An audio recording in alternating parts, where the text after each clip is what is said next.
নাচিতে গাইতে কেউ নরকে যায়, নাচিতে গাইতে কেউ আবার স্বর্গে যায়। কেউ নাচতে নাচতে স্বর্গে যাবে, আবার কেউ নাচতে নাচতে নরকে যাবে।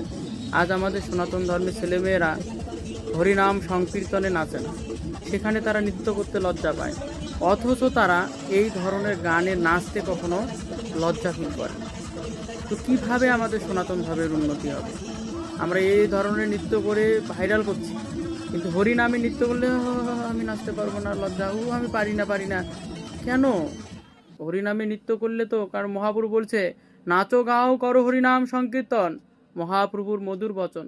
তিনি বলছে নৃত্য করার ইচ্ছা আছে নৃত্য করো, কিন্তু হরিনাম সংকীর্তনের সঙ্গে, কখনো জাগতিক গানের সঙ্গে না। তাই আমাদের উচিত হরিনাম সংকীর্তনের সঙ্গে নৃত্য করা, যাতে সেই নৃত্যটা ভগবানের সেবায় লাগে এবং আমরা আনন্দ প্রাপ্ত হতে পারি, কারণ সেটা হচ্ছে চিরস্থায়ী আনন্দ, আর এটা হচ্ছে ক্ষণস্থায়ী আনন্দ। হরে কৃষ্ণ।